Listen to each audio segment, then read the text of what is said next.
ফ্যাসিস্টের বিরুদ্ধে গণতান্ত্রিক সংগ্রাম খুব কমই সফল। আমরা এই সশস্ত্র ফ্যাসিস্ট বাহিনীর বিরুদ্ধে, হাসিনার বিরুদ্ধে, তার সব বাহিনীর বিরুদ্ধে আমাদের ছেলেরা তার সেই উত্তাল আন্দোলন, সে আন্দোলন করতে গিয়ে আমাদের দেশে শান্ত হয়ে নিতে চাই। আমি অতীতে বেশি চাই না, বলতে চাই যে আমরা একটা ভয়াবহ দানবের হাত থেকে উদ্ধার করছি। আজকে একটা পরিবেশ সৃষ্টি, যে পরিবেশে আমরা নতুন করে বাংলাদেশকে নির্মাণ করবার স্বপ্ন দেখছি, কথা বলছি, আমরা যেন এই পরিবেশটা, এই স্বপ্নটাকে বাস্তব করে না দিই। আমাদের এখন যেটা প্রয়োজন, সমস্ত প্রভোকেশনের পরেও আমরা যেন আমাদের সিদ্ধান্তে অটল থাকি।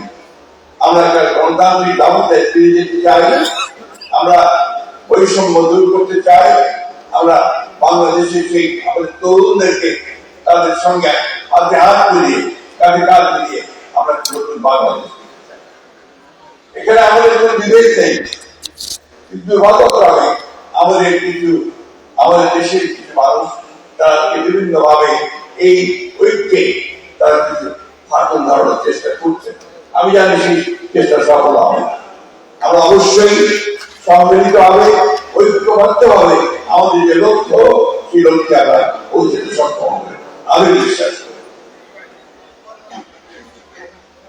আমি খুব সুস্থ নই, সেই জন্য একটি কথাও বলবো না, শুধু এই কথা বলে শেষ করতে চাই যে আজকে বাংলাদেশকে নতুন করে নির্মাণ করবার যে স্বপ্ন আমরা দেখছি, সেই স্বপ্নকে বাস্তবায়িত করতে হলে আমাদের কিন্তু একটু ধৈর্য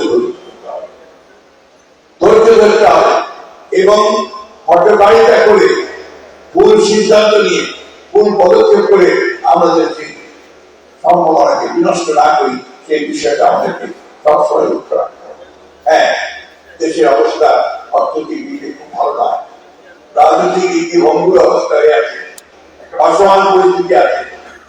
আমরা সেইটাকে একসাথে করতে চাই, আমরা সেটাকে একখানে নিয়ে সবাই মিলেই আমরা এই সমস্যাগুলোর সমাধান করতে চাই।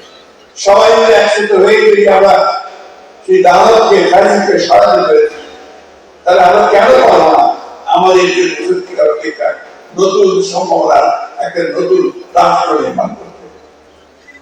আমরা সংস্কারের কথা আগেই বলেছি, আবারও বলছি যে আমরা সংস্কার চাই। কিছু মানুষ আছেন যারা একটু ভুল বোঝানোর চেষ্টা করেন যে আমরা সংস্কার আগে নির্বাচন চাই বা নির্বাচনের যে অস্থির হয়ে বিষয়টা কিন্তু সেটা না, এটা বুঝতে হবে।